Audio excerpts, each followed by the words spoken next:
Hello, friends. This is Lakshmi, and I am going to talk to you about the poem titled Ode to the West Wind, written by Percy Bysshe Shelley. Shelley is one among the three great poets who are called the younger romantic poets or the later romantic poets, and the other two are Byron and Keats. Unfortunately, all the three of them were doomed to die very young before they reached the age of 30, and promising careers were cut short by the untimely intrusion of death. Now, this particular poem, as we see in the title, is an ode. And what is an ode? An ode is a long lyric poem that is serious in subject and in the treatment, that is very elaborate in its stanzaic structure and which is elevated in its style. This poetic form or genre originated in Greece, and the poet Pindar is credited with the formulation of this genre.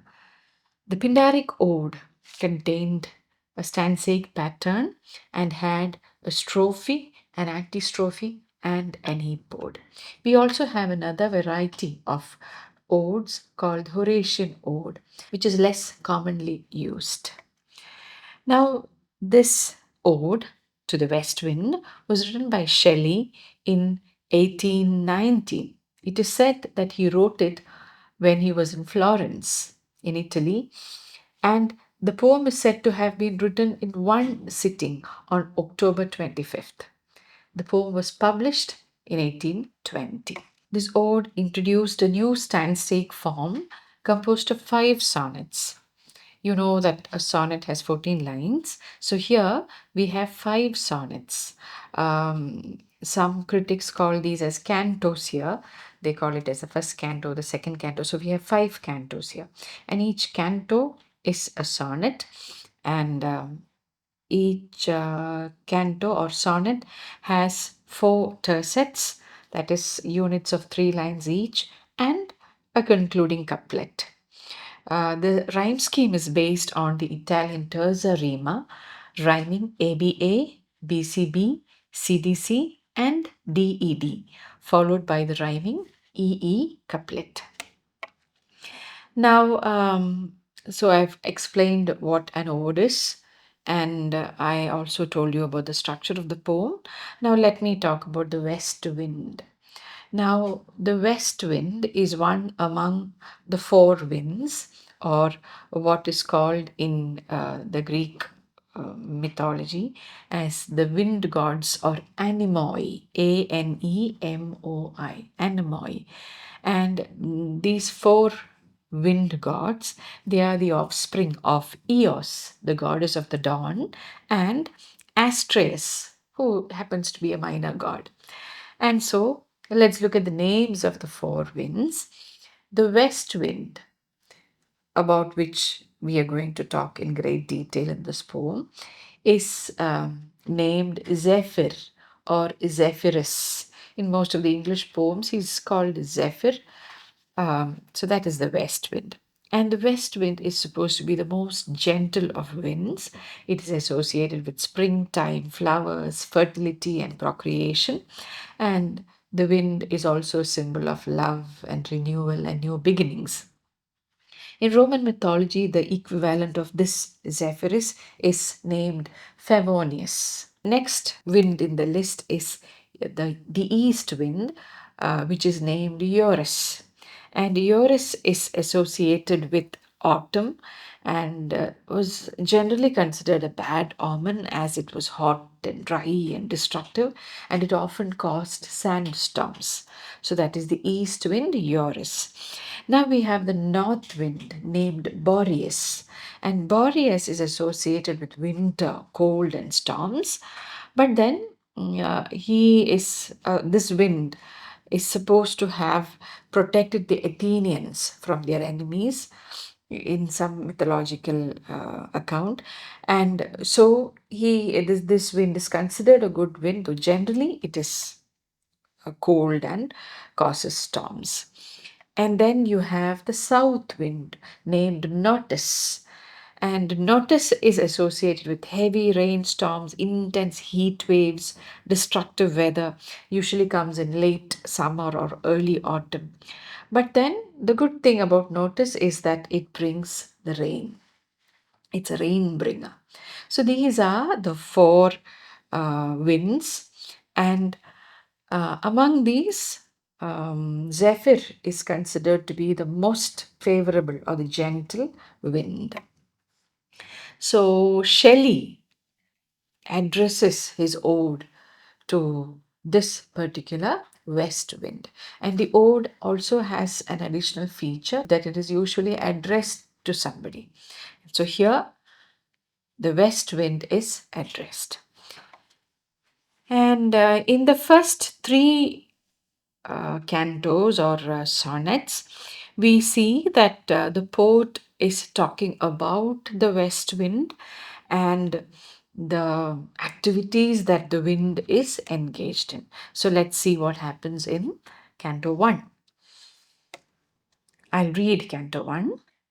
O wild west wind, thou breath of autumn's being, thou from whose unseen presence the leaves dead are driven, like ghosts from an enchanter fleeing, yellow and black and pale and hectic red, pestilence stricken multitudes. O thou who chariotest to their dark wintry bed the winged seeds, where they lie cold and low, each like a corpse within its grave, until thine azure sister of the spring shall blow her clarion over the dreaming earth, and fill driving sweet buds like flocks to feed in air, with living hues and odors, plain and hill. Wild spirit, which art moving everywhere, destroyer and preserver, hear, O hear. So that is the first canto where he talks about the wind, the west wind, and its activities on the earth. Now, some critics have pointed out that in this poem, Shelley talks about the impact of the wind on the various elements, that is, land or earth, then the air, water, and fire. So, in the first canto, we can see what it does on the land. So, what does it do? He hails it as the wild west wind, uncontrollable west wind, and it is the breath of autumn's being because it usually blows in autumn. And it is an unseen presence because you can't see a wind. You know there is a wind from the movement of other things, like when the curtains rise up and move, you know that there is a breeze, and you feel it on your skin too, of course. And when you hear the winds rustling, and when you see the dried leaves flying up, you know that there is the presence of the wind. So that is why he calls the wind an unseen presence, who drives the leaves dead like ghosts from an enchanter fleeing. So he drives the sleeping dead leaves that have fallen down from trees. He drives them up from their death or deadly sleep like ghosts because they move around wildly and they appear to be fleeing from some witch or enchanter who is trying to captivate them. And you can see these leaves, and these are, remember, you should remember, these are autumnal leaves, so they are multicolored. They are not the green ones that we usually see, but you have yellow, black, brown, and red and orange leaves. So in the next three lines, he is talking about the leaves, yellow and black and pale and hectic red, bright red, pestilence stricken multitude. So he compares these um, leaves, the dead leaves, to people who have been struck by some pestilence or disease. Oh, thou. So that is what he talks about. He says about the wind which drives the dead leaves around like madmen. And in the next line, he says, O thou who chariotest to their dark wintry bed the winged seeds. So another thing the wind does is he it is as if he comes in a chariot and carries away all the seeds, the winged seeds. Now in school, in our school classes, especially during in our school biology classes, all of us have studied about how there are various types of seeds and how they are disseminated in various ways. There are seeds that are carried by the wind and deposited elsewhere. And so those are the kind of winged seeds that can move along with the air or the wind. So he pictures the wind as somebody who comes in a chariot and carries away, transports the winged seeds to their dark wintry bed, because in autumn the wind scatters the seeds and takes them to their wintry bed, because the next season is winter, and so all these seeds are going to lie under the soil in their dark wintry beds, and they lie cold and low, each like a corpse within its grave, because they're all asleep, like, and each seed is like a corpse lying within its grave. The outer cover of the seed must be the grave, and the kernel inside is the corpse. And then these seeds lie there in wait until thine Asia, sister of the spring. So until the next wind, the wind that blows in the spring. Asia is blue. So the sister wind of the west wind blows in spring, and she blows her clarion over the dreaming earth. Clarion is a musical instrument. Here he means to say that the wind blows the clarion to announce that springtime is here. And what happens immediately? All these little seeds that are lying asleep in their wintry beds, they wake up, and uh, they sprout as new and fresh plantlings. So the thine Asia, sister of the spring, shall blow her clarion over the dreaming earth and fill with living hues the odors plain and hill. So the spring wind or the breeze would fill the whole earth, that is the plains and the hills, with living hues. Hues are colors, with all sorts of colors and odors, sweet smells, fragrance of buds that are blossoming, and in between driving sweet buds like flocks to feed in air.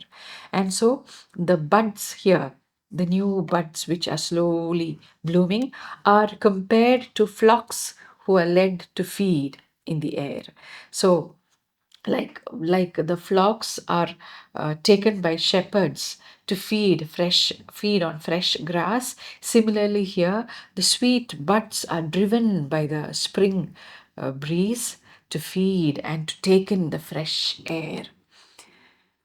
And the last couplet here: wild spring which art moving everywhere, destroyer and preserver, hear, O hear.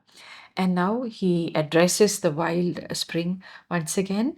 You who are moving everywhere, please stop and listen to me for a second. Here or here, that is, there is something that I want to tell you. So please tarry and listen to me. He calls the wind the destroyer and the preserver, because he destroys in the sense that he brings in the cold and he blows away the leaves.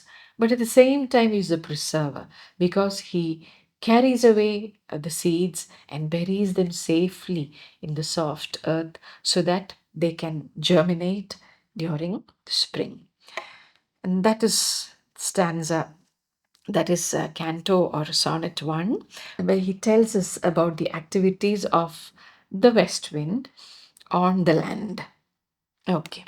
Now, if you notice, it is very obvious that the rhyme scheme is ABA in the first tercet of Canto 1. You can see it is ABA. Being is A, dead is B, and fleeing is ABA.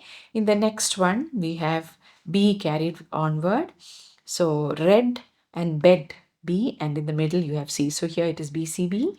In the next one, it is CDC, and in the fourth one, DED, and in the couplet it is E E. Okay, now let's go on to the next canto, where he talks about the impact of the wind on the sky and in the air.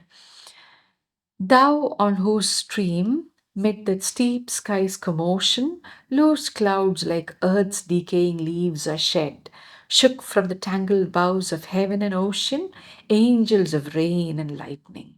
There are spread on the blue surface of thine airy surge, like the bright hair uplifted from the head of some fierce Maenad, even from the dim verge of the horizon to the zenith's height, the locks of the approaching storm.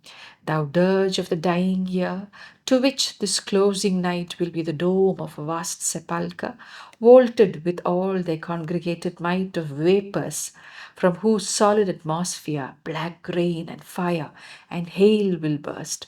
Oh, hear. Okay. So he says, thou on whose stream here is the air current, because the wind, it has a current of air flowing, or an air stream. So thou on whose stream, mid the steep sky's commotion, loose clouds like earth's decayed leaves are shed. Now he has gone up, he is looking at the wind in the sky, or he can see what the wind is doing there, and the air stream of the wind is now felt in the steep sky's commotion. So there is a lot of commotion going on in the sky, because the clouds are all moving and they are floating about, they're running helter skelter.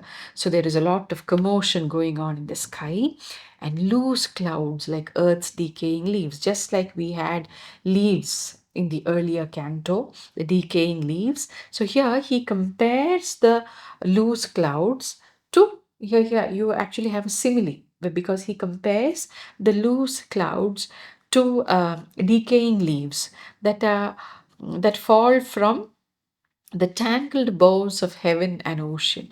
That he compares these clouds, as I said, to leaves mm, that are shed from the trees. The tangled bough, is the branches. So in the sky you have trees, in heaven and in ocean, and these uh, clouds are actually leaves of those trees. So I guess what he's trying to tell us is that clouds are found high above. And again, what is the connection between clouds and the ocean? It is the water that evaporates from the ocean that rises up to form clouds. We've studied all that in our science classes. And these leaves, or these clouds, fall like leaves shook from the tangled boughs of heaven and ocean, and angels of rain and lightning. So what are these angels of rain and lightning? It is these clouds, because we know that it is the clouds that bring rain, and that it is the friction between the clouds that create lightning. So they are called angels of rain and lightning. They are spread in the blue on the blue surface of thine airy surge, like the bright hair lifted from the head of some fierce Maenad. Now here again another interesting comparison. The scattered clouds, he compares them to the hair of a Maenad. A Maenad is Maenads, actually. They are female followers of Dionysius, the god of wine. And these women were mad and demented, and they were possessed by God, and they used to roam the mountains and forests, and they performed a frenzied dance. So their hair was always loose and untied, um, and always in a frizz.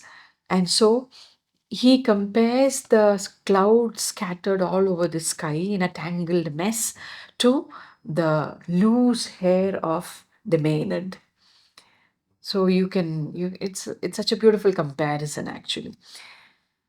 Um, so of some fears main, and even from the dim verge of the horizon to the zenith's height. So the clouds are scattered all over the sky from the horizon. Horizon is the distant point up to which, or at which the distant point where you feel the sky meets the earth. So, as far as the human eye can see, the clouds are scattered. That's why he says from the horizon to the zenith. Zenith is the highest point. So, as far up into the sky as he can see, he sees the scattered clouds. And all this happens because of the power of the west wind, the locks of the approaching storm. So, in these scattered clouds, he can feel the approach of a storm. So, he believes or he feels that these scattered clouds are a signal of a storm that is soon to break out.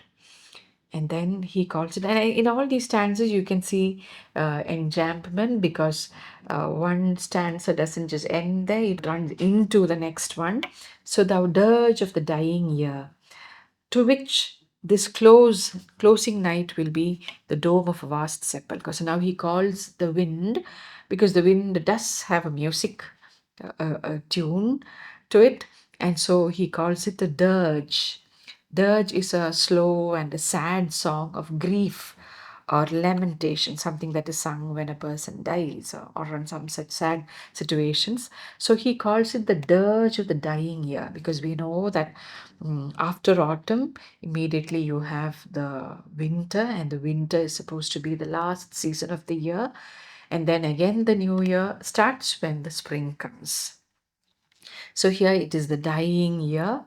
So this wind is the song of the or the lamentation of the dying year, and to which this closing night will be okay. And this particular night, where he can see the clouds and the darkness of the sky, he says that this night, um, with the dark skies above, will be the dome of a vast sepulchre. Sepulchre is a tomb or a place of burial. So, in this stanza, we have a few images or symbols of death: dirge, dying year, closing night, and there is a sepulchre, which is a dome, which is a tomb or a burial place, and it is vaulted with all their congregated might of vapors.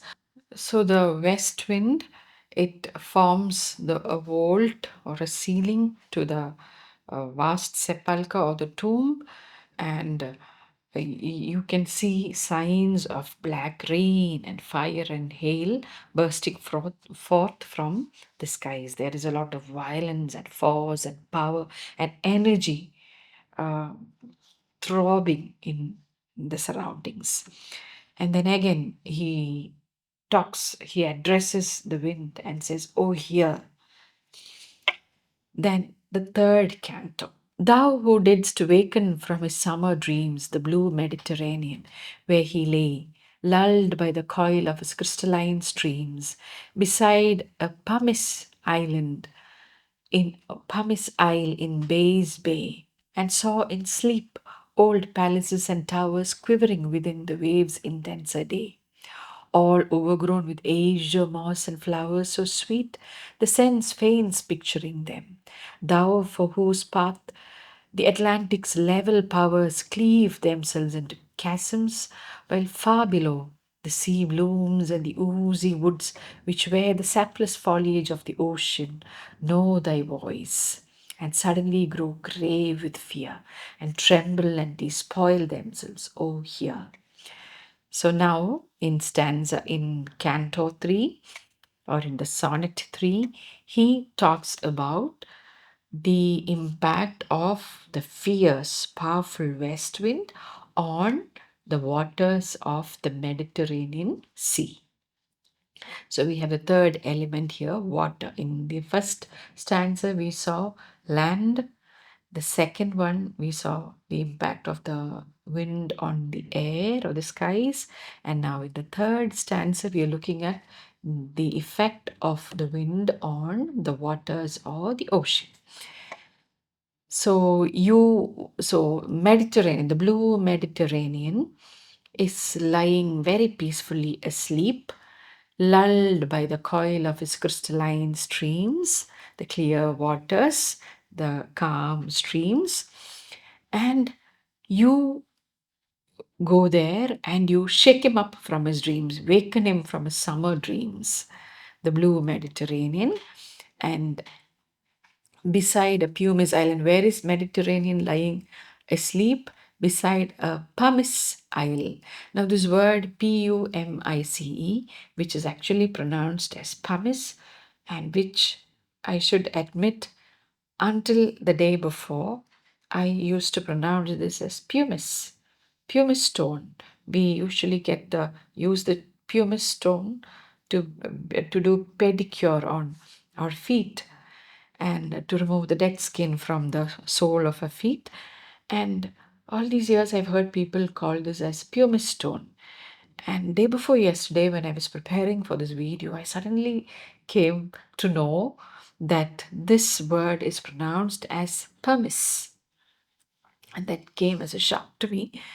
So, pumice is actually a volcanic rock which is found chiefly in volcanically active regions of the world, like places like Italy, Turkey, Greece, Iran, Chile, and Syria. So, all these places are near the Mediterranean Sea. And so, the poor Mediterranean Sea, the blue Mediterranean, was lying asleep, very calm and serene, beside a pumice island in Bay's Bay.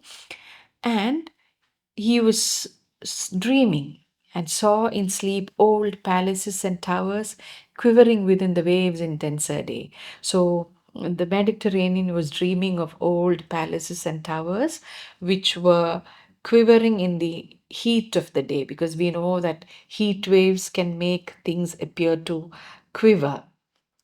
So the daylight, the sun was hot and everything is lethargic and lazy, and Mediterranean itself was lying asleep, dreaming of old palaces and towers, and all overgrown with azure moss and flowers. Azure again is blue, a shade of blue that borders on green.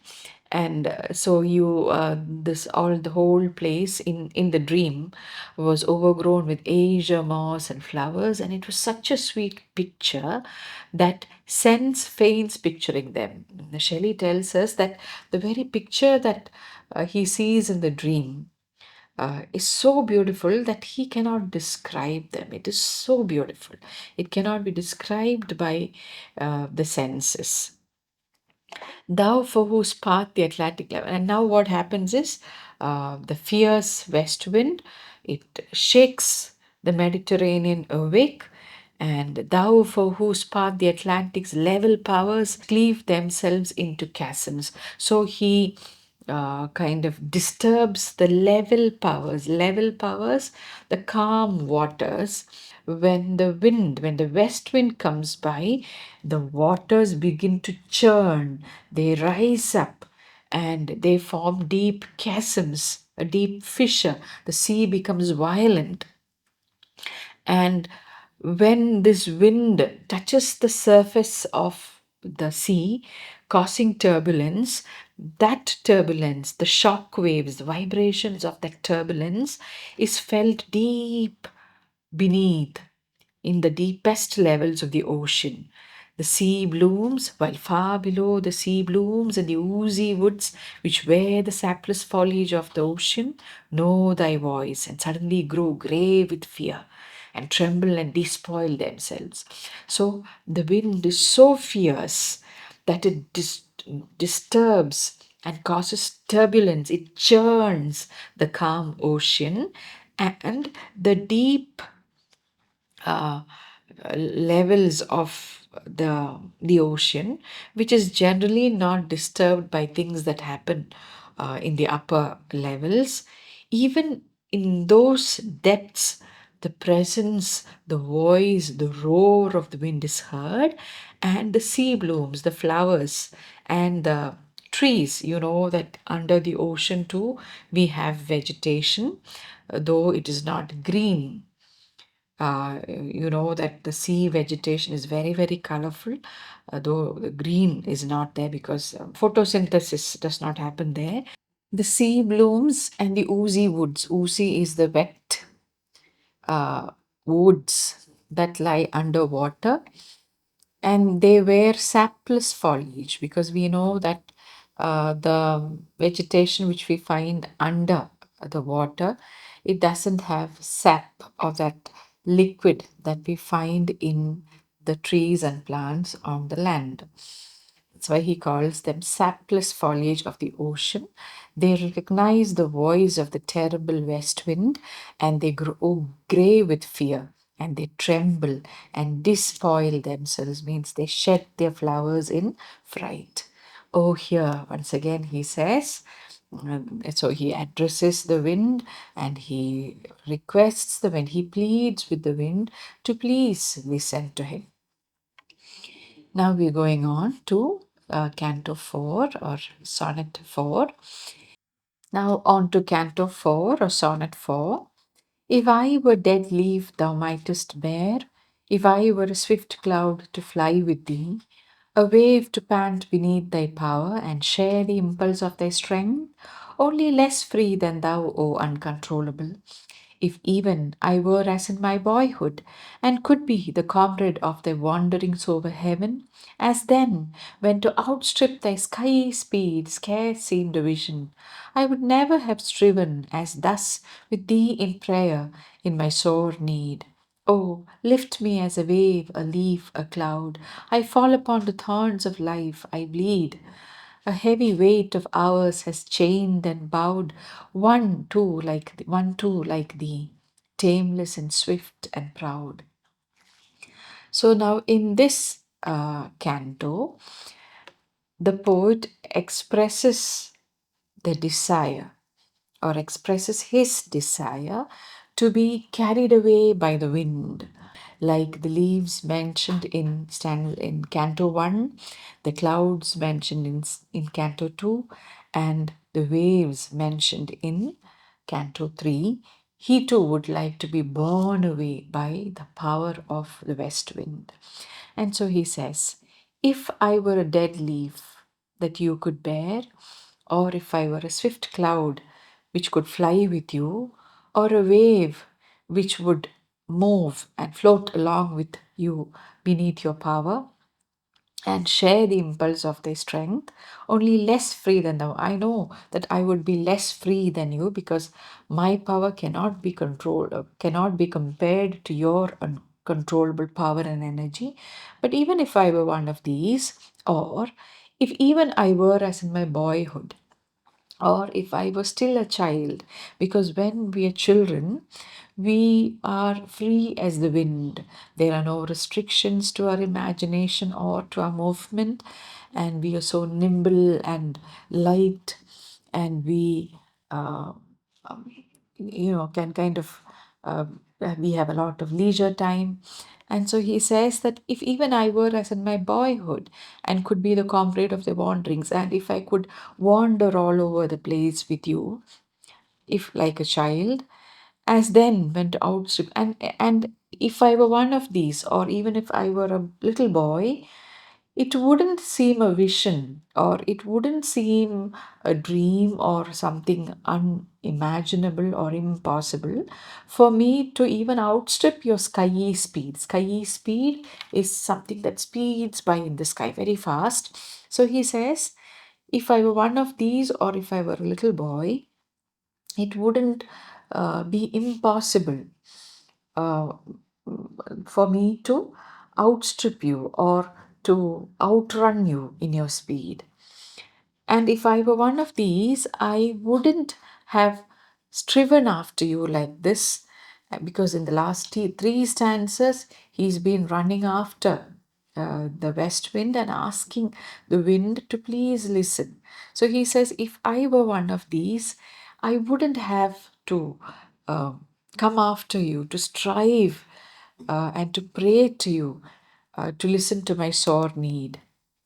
And so he says, oh, lift me as a wave, a leaf, a cloud. I fall upon the thorns of life, I bleed. So he says, he requests, he entreats the west wind to please lift him up from the earth because he has fallen on the thorns of life. His life has become one grave and serious ordeal that he wants to escape from. I bleed, he says. And this was a time when Shelley was going through a lot of difficulties. He had lost his son a few months back. He had lost a daughter the year before, and he was being rejected. His poetry was not being accepted. His revolutionary ideas were being scorned. So he was facing a lot of trouble in life, and that is why he says, I fall upon the thorns of life and I bleed. So lift me up. A heavy weight of hours has chained and bowed one too like thee. So he says, the heavy weight of hours in the sense this the human life that I live on this earth, and each minute is so heavy that, and I have been chained and bowed, I have been defeated, I have been tangled in the chains of this worldly life. And I was like you in the sense I too had been like you in my youth, a tameless. I was tameless, I was swift, and I was proud. But now I bleed and I suffer. Please help me out of this. So he says, though I was free spirited, proud and wild and untamed as you, I am not that way anymore. So please come to me as a savior and lift me up away from here. So he expresses his sad plight and seeks the succor of the wind in stanza 4. Or in canto 4. Now let's go on to the final canto, the fifth one. Make me thy lyre, even as the forest is. What if my leaves are falling like its own? The tumult of thy mighty harmonies will take from both a deep autumnal tone, sweet though in sadness. Be thou, spirit fierce, my spirit. Be thou me, impetuous one. Drive my dead thoughts over the universe like withered leaves to quicken a new birth. And by the incantation of this verse, scatter as from an unextinguished heart ashes and sparks my words among mankind. Be thou my lips to unawakened earth, the trumpet of a prophecy. O wind, if winter comes, can spring be far behind? So now in the final canto, he once again speaks directly to the west wind and tells the wind what he wants. He requests him to to accept him as his lyre. Lyre, we know, is the musical instrument. It is a stringed instrument.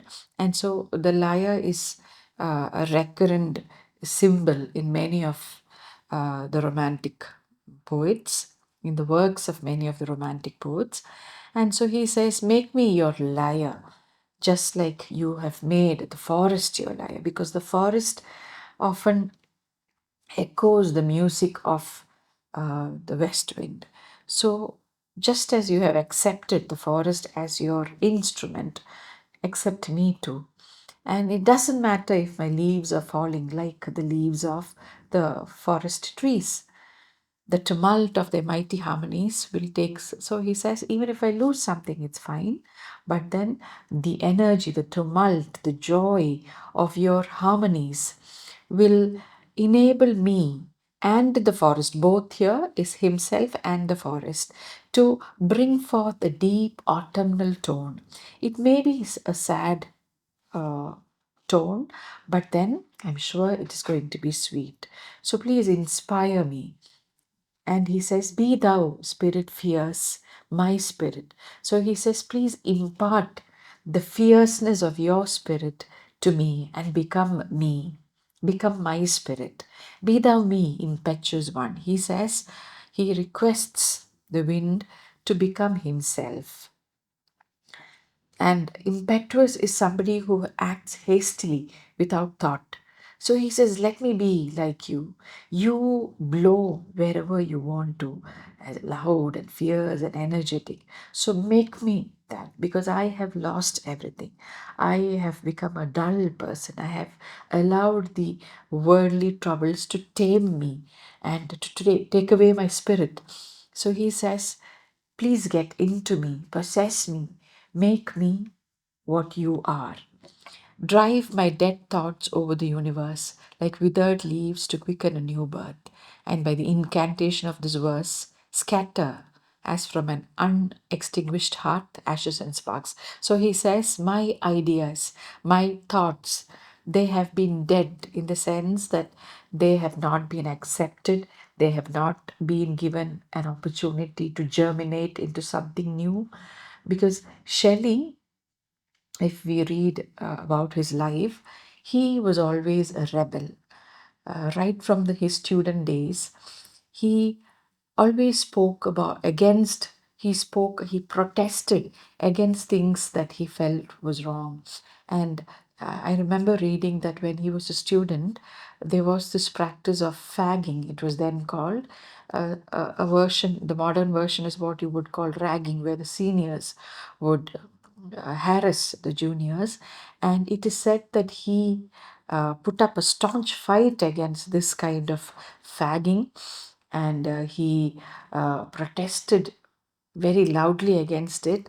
And his fellow students called him Mad Shelley because of his violent reactions. And not much later, he also started reading a lot about religion and all that. And he also turned an atheist. And that even caused uh, him to be expelled from college for a period of time. But he refused to be cowed down by any of the protests that he faced or the punishments that he faced. He continued to voice his opinions wherever possible.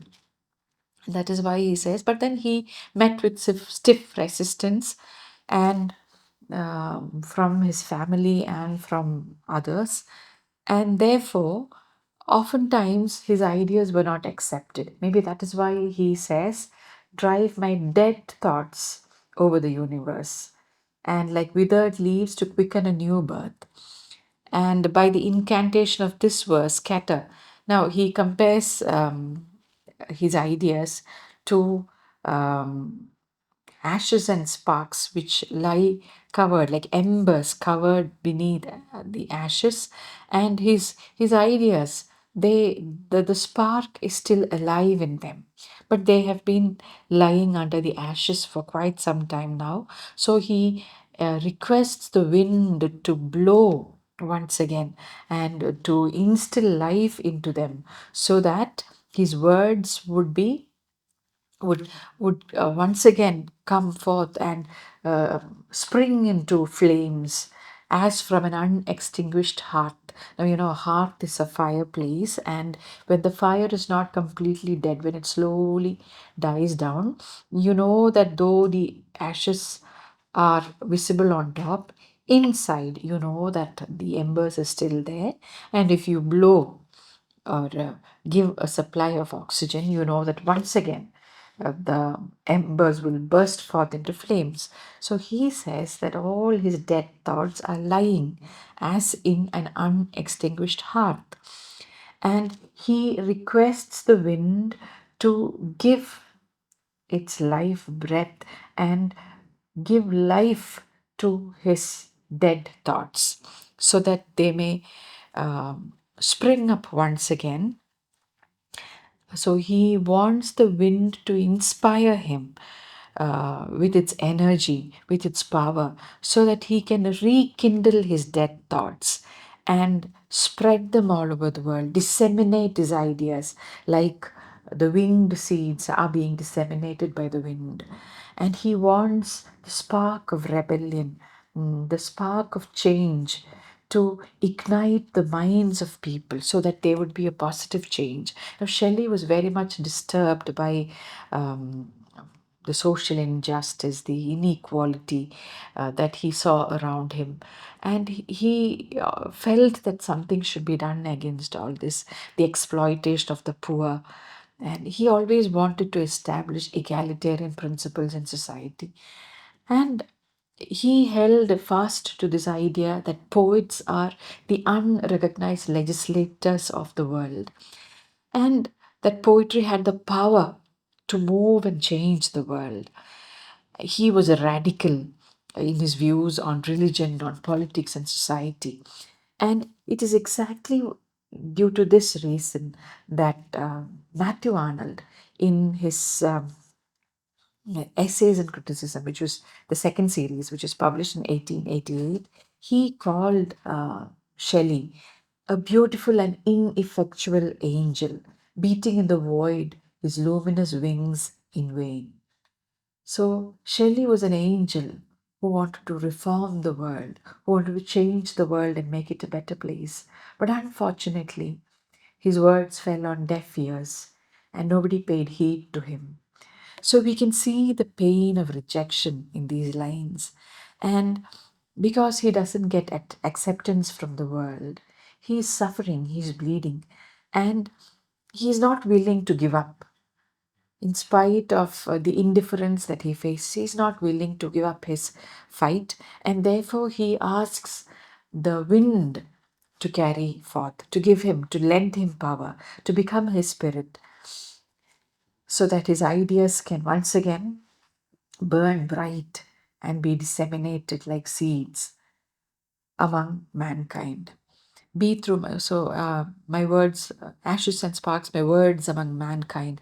Be through my lips to unawakened earth, the trumpet of a prophecy. So let my words become a prophecy which talks about a new world. O wind, if winter comes, can spring be far behind? And now we have the last line, the very famous line, the oft quoted line. O wind, if winter comes, can spring be far behind? It's true that winter is a season of death, of infertility, of extreme cold, of sorrow, of lifelessness. But if winter comes, it is sure, it is certain that spring will not be far behind, because the cycle of life, it goes on. Death is not an end. There is definitely a regeneration, just as we saw in the case of the seeds which were buried under the earth. But when their time came and when spring season came, what happened to those seeds? They germinated once again and blossomed into new buds and flowers. Similarly, though he now faces a troubled time, though he is now ignored, is it always going to be so? No. He looks forward to a time of fulfillment when his dreams would be fulfilled, when people would accept him, listen to him. And for that, presently, he needs the help of the wind. And that is what he asks the west wind for. So that is the poem, Ode to a West Wind. It is not just the description of a wind, though it is addressed to the wind. Of course, in the first three cantos, he talks about the wind and its power, but in the next two cantos, he expresses his desire to change the world, to awaken the world, to make the world a better place. And for this, he seeks the help of the wind in disseminating his revolutionary ideas, which would germinate in the minds of his readers and effect a positive change in the world. So, as a poet, that is what he longs for.